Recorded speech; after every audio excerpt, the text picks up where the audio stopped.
ವೀಕ್ಷಕರೇ, ಕರ್ನಾಟಕದ ಅತ್ಯಂತ ಜನಪ್ರಿಯ ಗ್ಯಾರಂಟಿ ಯೋಜನೆಯಾಗಿರುವ ಗೃಹಲಕ್ಷ್ಮಿ ಯೋಜನೆಯ ನಿಯಮಗಳಲ್ಲಿ ಭಾರಿ ಬದಲಾವಣೆ ಆಗಿದೆ. ಪ್ರತಿ ತಿಂಗಳು ತಮ್ಮ ಅಕೌಂಟ್ಗೆ 2,000 ರೂಪಾಯಿ ದುಡ್ಡನ್ನ ಪಡೆದುಕೊಳ್ತಿರೋ ಲಕ್ಷಾಂತರ ಮಹಿಳೆಯರು ಇನ್ಮುಂದೆ ಒಂದು ಪ್ರಮುಖ ಪ್ರಕ್ರಿಯೆಯನ್ನ ಪ್ರೋಸೆಸ್ ಅನ್ನ ಕಂಪ್ಲೀಟ್ ಮಾಡಬೇಕಾಗತ್ತೆ. ಇಲ್ದಿದ್ರೆ 2,000 ರೂಪಾಯಿ ಬರೋದು ಸ್ಟಾಪ್ ಆಗೋದು ಖಂಡಿತ. ಆ ನ್ಯೂ ರೂಲ್, ಕಡ್ಡಾಯ ರೂಲ್ ಏನಂದ್ರೆ, ಗೃಹಲಕ್ಷ್ಮಿ ಯೋಜನೆಯಡಿ ನಿರಂತರವಾಗಿ ದುಡ್ಡನ್ನು ಪಡೆಯಲು ಬಯೋಮೆಟ್ರಿಕ್ ನೋಂದಣಿಯನ್ನು ಅಂದರೆ ಬಯೋಮೆಟ್ರಿಕ್ ರಿಜಿಸ್ಟ್ರೇಷನ್ ಅನ್ನು ಕಡ್ಡಾಯಗೊಳಿಸಲು ಮಹಿಳಾ ಮತ್ತು ಮಕ್ಕಳ ಅಭಿವೃದ್ಧಿ ಇಲಾಖೆ ಈಗ ಸಂಪೂರ್ಣವಾಗಿ ಸಜ್ಜಾಗಿದೆ. ಒಂದು ವೇಳೆ ನೀವು ಈ ಬಯೋಮೆಟ್ರಿಕ್ ಪ್ರಕ್ರಿಯೆಯನ್ನು ಕಂಪ್ಲೀಟ್ ಮಾಡದಿದ್ರೆ, ಪೂರ್ಣಗೊಳಿಸದಿದ್ರೆ, ಮುಂದಿನ ದಿನಗಳಲ್ಲಿ ನಿಮ್ಮ ಅಕೌಂಟ್ಗೆ ಬರ್ತಿರೋ ಮಾಸಿಕ 2,000 ರೂಪಾಯಿ ದುಡ್ಡು ಸ್ಟಾಪ್ ಆಗ್ಬೋದು. ಇಷ್ಟಕ್ಕೂ ಈ ಬಯೋಮೆಟ್ರಿಕ್ ಅಂದ್ರೆ ಏನು, ಇದನ್ನ ಎಲ್ಲಿ ಮಾಡಿಸ್ಬೇಕು, ಇದಕ್ಕೆ ಏನೆಲ್ಲ ಡಾಕ್ಯುಮೆಂಟ್ಸ್ ಬೇಕು, ಸರ್ಕಾರ ಇಂಥದ್ದೊಂದು ಬಿಗ್ ನಿರ್ಧಾರಕ್ಕೆ ಯಾಕೆ ಬಂತು, ಇದೆಲ್ಲವನ್ನ ಇವತ್ತಿನ ವಿಡಿಯೋದಲ್ಲಿ ನಾವು ಕಂಪ್ಲೀಟ್ ಆಗಿ ಸಿಂಪಲ್ ಆಗಿ ಹೇಳ್ತಾ ಹೋಗ್ತೀವಿ. ಬನ್ನಿ ನೋಡೋಣ, ಮತ್ತೆ ಯಾಕೆ ತಡ. ಗೃಹಲಕ್ಷ್ಮಿ ದುರ್ಬಳಕೆಗೆ ಬ್ರೇಕ್ ಹಾಕಲು ಸರ್ಕಾರ ರೆಡಿ. ಬೊಕ್ಕಸದ ಹೊರೆ ತಪ್ಪಿಸಲು ಸರ್ಕಾರದ ಬಿಗ್ ಕ್ರಮ. ಸ್ನೇಹಿತರೆ, ಕಾಂಗ್ರೆಸ್ ಸರ್ಕಾರದ ಅತ್ಯಂತ ಸಕ್ಸಸ್ಫುಲ್ ಗ್ಯಾರಂಟಿ ಯೋಜನೆಗಳಲ್ಲಿ ಒಂದಾದ ಗೃಹಲಕ್ಷ್ಮಿ ಸ್ಕೀಮ್ ಇವತ್ತು ಲಕ್ಷಾಂತರ ಕುಟುಂಬಗಳಿಗೆ ವರದಾನವಾಗಿದೆ ಅನ್ನೋದ್ರಲ್ಲಿ ಯಾವುದೇ ಡೌಟ್ ಇಲ್ಲ. 2023ರ ಆಗಸ್ಟ್ನಿಂದ ಈ ಯೋಜನೆ ಜಾರಿಯಲ್ಲಿದೆ. ಯಜಮಾನಿ ಮಹಿಳೆಯರ ಬ್ಯಾಂಕ್ ಅಕೌಂಟ್ಗೆ ನೇರವಾಗಿ ತಲಾ 2,000 ರೂಪಾಯಿ ಜಮಾ ಆಗ್ತಿದೆ. ಆದರೆ ಸರ್ಕಾರ ಈಗ ಗೃಹಲಕ್ಷ್ಮಿ ಯೋಜನೆಯ ಕಟ್ಟುನಿಟ್ಟಾದ ಪರಿಷ್ಕರಣೆಗೆ ಮುಂದಾಗಿದೆ. ಬಹಳಷ್ಟು ಲೋಪದೋಷಗಳು ಇರೋದ್ರಿಂದ, ಅನರ್ಹರಿಗೆ ಯೋಜನೆಯ ದುಡ್ಡು ಜಮಾ ಆಗ್ತಿರೋದ್ರಿಂದ, ಮೃತಪಟ್ಟವರ ಹೆಸರಲ್ಲೂ ದುಡ್ಡು ಹೋಗ್ತಿರೋದ್ರಿಂದ ಗೃಹಲಕ್ಷ್ಮಿ ಯೋಜನೆಯ ಪರಿಷ್ಕರಣೆಗೆ ಸರ್ಕಾರ ಈಗ ರೆಡಿಯಾಗಿದೆ. ಅದಲ್ಲದೆ ರಾಜ್ಯ ಸರ್ಕಾರದ ಬೊಕ್ಕಸಕ್ಕೂ ಕೂಡ ಇದರಿಂದ ಜಾಸ್ತಿ ಹೊರೆ ಆಗ್ತಿತ್ತು. ಅದರಿಂದ ಎಲ್ಲೆಲ್ಲಿ ಸಾಧ್ಯವಾಗುತ್ತೋ ಅಲ್ಲೆಲ್ಲ ಕಟ್ ಮಾಡಲು ಸರ್ಕಾರ ಈಗ ಮುಂದಾಗಿದೆ. ಈಗ ಗೃಹಲಕ್ಷ್ಮಿ ಯೋಜನೆಯನ್ನ ಪರಿಷ್ಕರಣೆ ಮಾಡಲಾಗ್ತಿದ್ದು, ಮುಂದಿನ ದಿನಗಳಲ್ಲಿ ಗೃಹಜ್ಯೋತಿ ಸ್ಕೀಮ್ ಅನ್ನು ಕೂಡ ಪರಿಷ್ಕರಣೆ ಮಾಡುತ್ತದೆ ಅಂತ ಹೇಳಲಾಗ್ತಿದೆ. ಬೆಂಗಳೂರು ದಕ್ಷಿಣದಲ್ಲೇ 12,000ಕ್ಕೂ ಹೆಚ್ಚು ಡಿಲೀಟ್. ಈಗ ಒಂದು ಪ್ರಮುಖ ವಿಷಯವನ್ನು ನೋಡೋಣ. ಇತ್ತೀಚೆಗೆ ಬೆಂಗಳೂರು ದಕ್ಷಿಣ ಜಿಲ್ಲೆಯೊಂದರಲ್ಲೇ ಒಟ್ಟು 12,719 ಗೃಹಲಕ್ಷ್ಮಿಯರ ಹೆಸರನ್ನ ಯೋಜನೆಯ ಫಲಾನುಭವಿಗಳ ಪಟ್ಟಿಯಿಂದ ಕೈ ಬಿಡಲಾಗಿದೆ ಅಂತ ದೊಡ್ಡ ವರದಿಯಾಗಿದೆ. ಈ ಮಾಹಿತಿ ಕೇಳಿ ಇಡೀ ರಾಜ್ಯದ ಮಹಿಳೆಯರು ಒಮ್ಮೆ ಶಾಕ್ ಆಗಿದ್ದಾರೆ.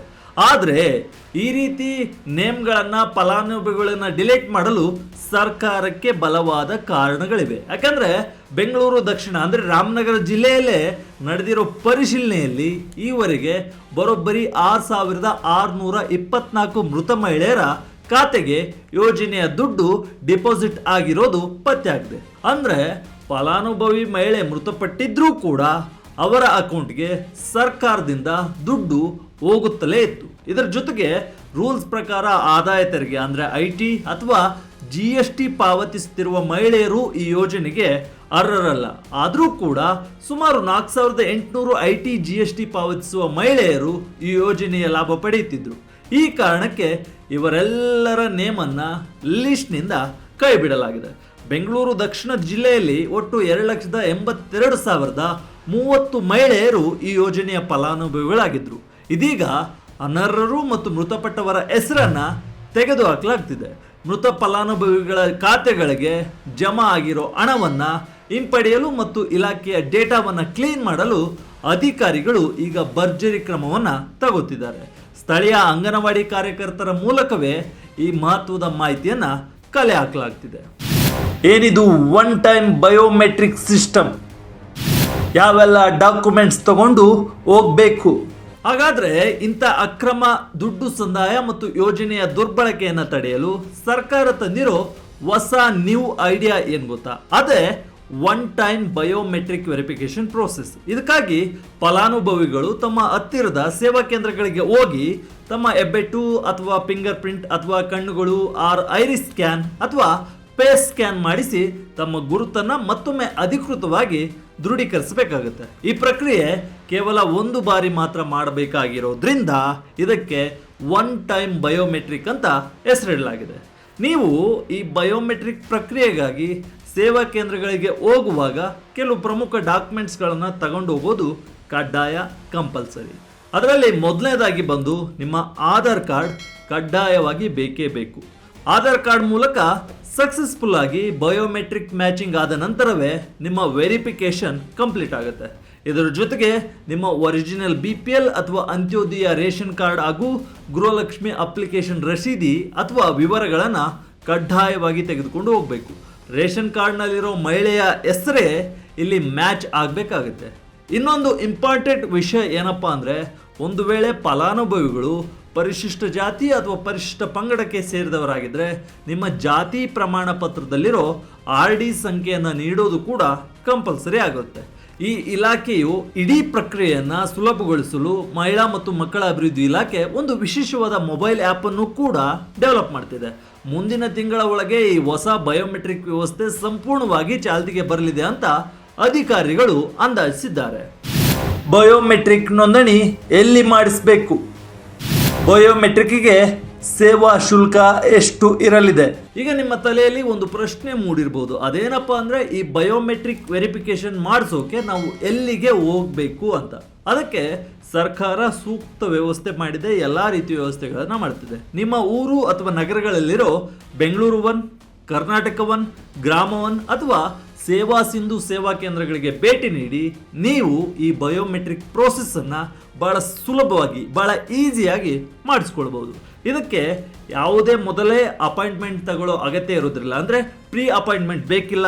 ಇಲಾಖೆಯು ಈ ಪ್ರಕ್ರಿಯೆಯನ್ನು ನಡೆಸಿಕೊಡಲು ಪ್ರತಿ ಫಲಾನುಭವಿಯಿಂದ ಕೇವಲ ₹5 ಅತ್ಯಲ್ಪ ಸೇವಾ ಶುಲ್ಕವನ್ನು ಪಡೆಯುವ ಬಗ್ಗೆ ಸೀರಿಯಸ್ ಆದ ಡಿಸ್ಕಷನನ್ನು ಮಾಡ್ತಿದೆ. ಕೇವಲ ₹5 ನೀಡಿ ನಿಮ್ಮ ಬಯೋಮೆಟ್ರಿಕ್ ಅಪ್ಡೇಟ್ ಮಾಡಿಸ್ಕೊಂಡ್ರೆ ನಿಮ್ಮ ಅಕೌಂಟ್ಗೆ ಎಂದಿನಂತೆ ಪ್ರತಿ ತಿಂಗಳು ₹2,000 ದುಡ್ಡು ಡಿಪಾಸಿಟ್ ಆಗುತ್ತಾ ಹೋಗುತ್ತೆ. Special Gruhalakshmi society membership. Gruhalakshmi society ಸದಸ್ಯತ್ವ ಕಡ್ಡಾಯವೇ? ಸ್ನೇಹಿತರೆ, ಈ ಬಯೋಮೆಟ್ರಿಕ್ ಪ್ರಕ್ರಿಯೆಯ ಜೊತೆಗೆ ಸರ್ಕಾರವು ಗೃಹಲಕ್ಷ್ಮಿ ಫಲಾನುಭವಿಗಳಿಗಾಗಿ ಮತ್ತೊಂದು ಸ್ಪೆಷಲ್ ಆಫರ್ ಅನ್ನು ಕೂಡ ನೀಡಲು ಮುಂದಾಗಿದೆ. ಅದೇನೆಂದರೆ ಗೃಹಲಕ್ಷ್ಮಿ ಸೊಸೈಟಿ ಸದಸ್ಯತ್ವದ ಅವಕಾಶ. ಈಗಾಗಲೇ ನೀವು ಗೃಹಲಕ್ಷ್ಮಿ ಸಹಕಾರ ಸಂಘದ ಬಗ್ಗೆ ಕೇಳಿರ್ತೀರಿ. ಆ ಸಹಕಾರ ಸಂಘದ ವಿಶೇಷ ಸೊಸೈಟಿಯ ಮೆಂಬರ್ ಆಗಲು ಆಸಕ್ತಿ ಇರೋ ಮಹಿಳೆಯರು ₹1,250 ಅಂದರೆ ₹1,250 ಶುಲ್ಕವನ್ನು ಪಾವತಿಸಿ ಮೆಂಬರ್ಶಿಪ್ ಅಂದರೆ ಸದಸ್ಯತ್ವವನ್ನು ಪಡೆದುಕೊಳ್ಬಹುದು. ಆದರೆ ಇಲ್ಲಿ ನಿಮಗೆ ಒಂದು ಪ್ರಮುಖ ವಿಷಯ ಗೊತ್ತಿರಲಿ, ಈ ₹1,250 ಪಾವತಿಸಿ ಸದಸ್ಯತ್ವ ಪಡೆಯೋದು ಯಾವುದೇ ಕಾರಣಕ್ಕೆ ಕಡ್ಡಾಯವಲ್ಲ, ಕಂಪಲ್ಸರಿ ಅಲ್ಲ. ಇದು ಸಂಪೂರ್ಣವಾಗಿ ಆಪ್ಷನಲ್. ಅದು ನಿಮ್ಮಿಷ್ಟಕ್ಕೆ ಬಿಟ್ಟಿದ್ದು, ನಿಮ್ಮ ವೈಯಕ್ತಿಕ ಇಷ್ಟಕ್ಕೆ ಬಿಟ್ಟಿದ್ದು. ಒಂದು ವೇಳೆ ನಿಮಗೆ ಈ ಸೊಸೈಟಿ ಮೆಂಬರ್ಶಿಪ್ ಬೇಡ ಅಂದರೆ ನೀವು ಕೇವಲ ನಿಮ್ಮ ಒನ್ ಟೈಮ್ ಬಯೋಮೆಟ್ರಿಕ್ ಪ್ರೋಸೆಸ್ಸನ್ನು, ರಿಜಿಸ್ಟ್ರೇಷನನ್ನು ಮಾತ್ರ ಮಾಡಿಕೊಂಡ್ರೆ ಸಾಕು. ಯಾವುದೇ ರೀತಿ ಹೆಚ್ಚುವರಿ ಹಣ ಕಟ್ಟುವ ಅಗತ್ಯವಿರಲ್ಲ. ನಿಮ್ಮ ಖಾತೆಗೆ ಮಾಸಿಕ ₹2,000 ದುಡ್ಡು ಎಂದಿನಂತೆ ಜಮೆ ಆಗ್ತಾ ಹೋಗುತ್ತೆ. ಮತ್ತೊಂದು ಮುಖ್ಯವಾದ ಮತ್ತು ಒಳ್ಳೆಯ ವಿಷಯ ಏನಂದರೆ, ಒಂದು ವೇಳೆ ನಿಮ್ಮ ಕುಟುಂಬದಲ್ಲಿ ಈ ಹಿಂದೆ ಗೃಹಲಕ್ಷ್ಮಿ ಯೋಜನೆಯಡಿ ನೋಂದಣಿಯಾಗಿದ್ದ ಮಹಿಳೆ ಮೃತಪಟ್ಟಿದ್ರೆ ಕುಟುಂಬದ ಸದಸ್ಯರು ಯಾವುದೇ ರೀತಿ ಗಾಬರಿಯಾಗೋ ಆತಂಕವಾಗೋ ಅಗತ್ಯವಿಲ್ಲ.